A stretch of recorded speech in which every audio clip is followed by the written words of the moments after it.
What's going on, everybody? Welcome to another brand new installment of Renegades Reviews, exclusively here, as always, on the Casa D18 Studios channel. I, of course, am the Renegade JJ Williams, and today I'm going to be discussing from 2017, Never Leave Alive, starring John Morrison, Michelle Taylor, Alistar McKenzie, Eric Etebari, and Joseph Gatt. What's up, everybody? Thank you for joining me here today for yet another installment of Renegades Reviews. And no, you're not hearing things. Yes, this is another John Morrison movie with Joseph Gatt. Joseph Gatt and John Morrison teamed up in Stormageddon, which I spoke about a week ago today. And here they are together again and Never Leave Alive. Our film begins on an island where humans appear to be hunted for sport. We then flash over to a boat dock, and Rick, our main character, is sitting there having passed out drunk. Thomas, an associate of Rick's, shows up and they board a cruise ship. I'm not sure if Thomas is an agent, a manager, a business partner, a friend. That relationship is never made clear. It's kind of irrelevant for the movie, though. Now, while they're on the boat, Anna, a photographer, begins to take photographs of Rick because he's a celebrity. That's why I said I wasn't really sure about the relationship with Thomas, if he's an agent or whatnot, because Rick is a celebrity. He's a hunter, he's a reality star, he's an actor, he's kind of a man of many hats. Now, something happens on the ship, and there are a number of explosions that go off. The passengers begin to evacuate, but the majority of them die. Rick, Anna, and another passenger named Samuel wash up on an island. Now, Samuel is severely burned and injured. Shortly after they wash up on the island, they meet Ivan, who's an inhabitant of the island. Now, Ivan helps Rick and Anna get Samuel to safety.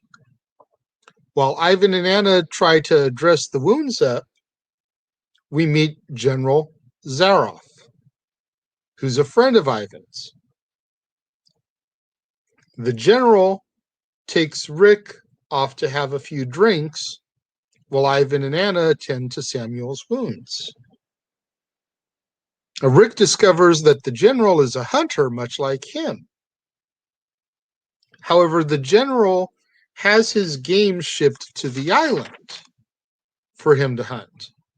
And Rick considers this cheating because you're taking the animals out of their natural habitat, putting them into your playground. So this accusation, it offends the general.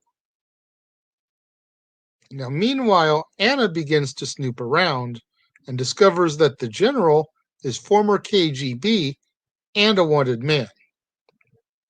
Ivan catches Anna snooping as the general drugs Rick in his drinks. The general reveals to Anna that he caused the explosion on the ship, intending for Rick to arrive at the island. He admits that Anna was supposed to die, but her presence is pleasurable for Ivan, so he's going to go ahead and allow her to stay. The general lays out a Hunger Games style game of survival. He tells them that there's a boat clear on the other end of the island, and if Rick and Anna can get there, they can leave the island. No problems. So now Rick and Anna have to work together in order to survive and get to the boat. Now, almost immediately, Rick and Anna trigger booby traps that have been laid out on the island, which take both of them out temporarily. Rick then gets caught in quicksand. Anna's able to use her strength to help save him. The general pops up, starts shooting arrows at them. They make a mad dash through the woods, barely escaping the arrows. And then they end up setting up camp for the night. Now, this seems kind of odd when you think about it, that you just finished ducking and dodging these arrows that were being shot at you, and now you're going to set up camp with a fire that can signal where you're at. Not very intelligent, especially if Rick is this skilled hunter that he tries to portray himself as. Anna attempts to start a fire, the old-fashioned way with some kindling and sticks. Rick breaks out some matches, lights one, starts the fire up. They conversate for a little bit, get to know each other a little bit better. Anna starts venting some of her personal drama at home. How her mother wasn't there for her because she was a famous journalist. So she always took Anna with her on her travels, but it was always because she had to work, not because she wanted to spend time with her. The next morning, Rick and Ivan encounter each other, and the two begin to fight. Anna triggers another trap, which appears to be a landmine. And Rick starts telling Anna a story about him and his father. Basically trying to calm her down, get her to relax a little bit. Stop stressing. The mind could be noise activated, whatever. So he's trying to get her to relax so she doesn't trigger this mind. Once he finishes his story, he runs up to her and tackles her, like spears her down to get her off the mind trap, but it doesn't blow up. What it did do once she got off is it released another booby trap that falls down from the trees. It almost crushes them. They end up finding the wreckage of the boat and their bags. Rick even finds his hunting equipment. So now he's armed. He's got his gun, everything, to actually try to hunt the general. They change clothes and then they get back on the move. They return to the infirmary where Samuel is being tended to try to rescue him. But Rick is confronted by Ivan and the general. The general had sent Ivan off to kill Anna and Samuel, and you hear the gunshots go off. And then Ivan returns to the room. The general asks Ivan, did you kill them? And Ivan tells him yes. The general then looks at Rick and asks Rick, do you believe that Ivan killed them? And Rick, sensing that there's a little bit more to Ivan than meets the eye, says, no, I don't think he killed him. So the general turns around, shoots Ivan.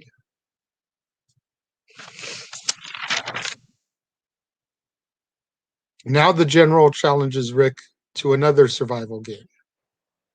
A game where one of them will die. The two men fight it out, and the general tells him that all good things must come to an end right before Rick kills him. Flash forward to the next morning, and Rick and Anna are sitting next to two fresh graves, but they never say who the graves are for. Personally, I feel the graves are for Samuel and Ivan, because I don't think they would have dug a grave for the general with everything that he did. They would have buried the two people that were the closest to them. Samuel, the other survivor, and Ivan, who allowed them to live. The film ends as Anna and Rick embrace, and they stand on the island waiting to be rescued.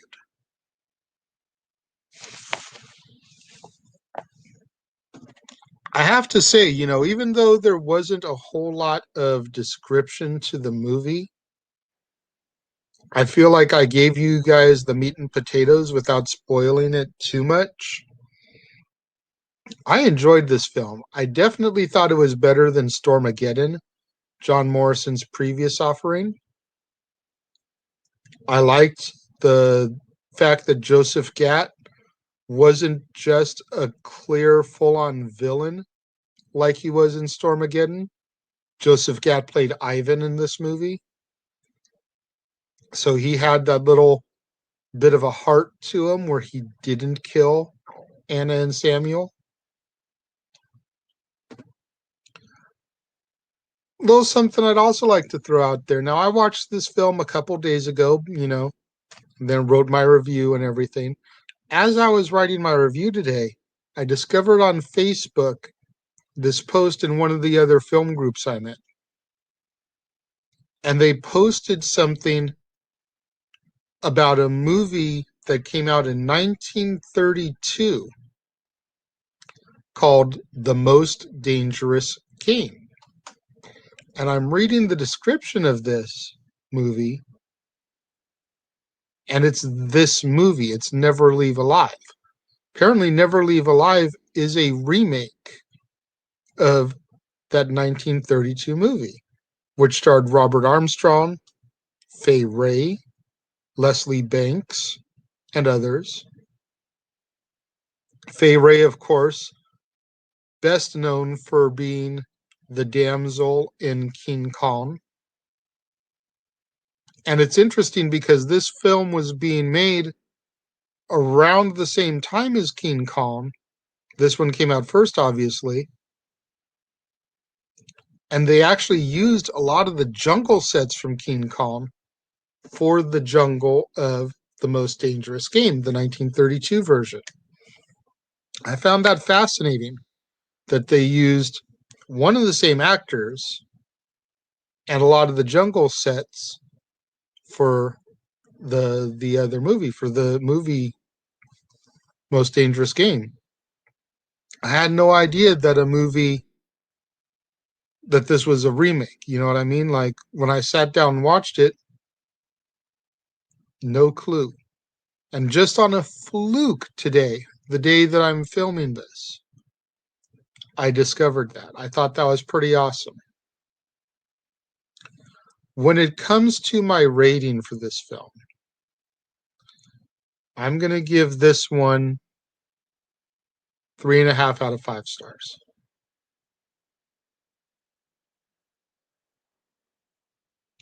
I thought it was pretty good, Like I said, better than Stormageddon. I thought John Morrison was really good in this film. He played the cocky, arrogant, drunk for the beginning part of the movie. Clearly, he sobered up when he got to the island and he had to survive. I thought that Michelle Taylor did a good job as Anna. Eric Etebari as the general, really dastardly, did a good job in his villain role. And again, Joseph Gatt as Ivan, it was good to see his character have a little bit of an arc to him where he had some redemption there before the end. I enjoyed this movie to the point where I'm now trying to find the most dangerous game so I can watch that one and then compare and contrast. Let's make sure we get out there and get those hashtags trending on social media. Hashtag Casa D18 Studios, hashtag Renegades Reviews, hashtag Renegade Returns, and of course the ever popular hashtag Shenanigans. We interrupt this episode of Renegades Reviews for an important announcement about merchandising. Merchandising? What's that? Merchandising. Come, I'll show you. Merchandising, where the real money's made. Make sure you go over to teespring.com/stores/Jeff Meacham Network for all the t-shirts you see here from the West Coast professor, Jeff Meacham himself. You can get shirts for the Jeff Meacham Network, Talk Wrestling, as well as the red and gold Meachamania shirts. And while you're there, don't forget to get your shirts of the Casa D18 Studios Brotherhood, the Dads on Wrestling shirt, the Renegade JJ Williams, Statboy Sports Bar, and the hashtag StatBoyApproved shirt. Make sure you go over to teespring.com/stores/Jeff Meacham Network and score your shirts today. Don't forget to do what that commercial just told you. Go to teespring.com/stores/Jeff Meacham Network. Get you your official merchandise for the Casa D18 Studios Brotherhood. Get you your official merchandise for the Jeff Meacham Network, Meachamania shirts, Talk Wrestling shirts, Dad's Not Always on Wrestling shirts, my own The Renegade JJ Williams shirt, and so much more. Tomorrow, right here on the Casa D18 Studios, on another brand new Renegades Reviews. Make sure you tune in. You are not going to want to miss it because good old Jeff Meacham and I come to chew bubblegum and kick some ass, but we are all out of bubblegum as we discuss from 1988, Roddy Piper, Keith David, Meg Foster, They Live by John Carpenter. Definitely going to want to make sure that you're here for that one. Definitely one you're not going to want to miss. Thank you all for joining me today. As always, leave your comments in the comment box below.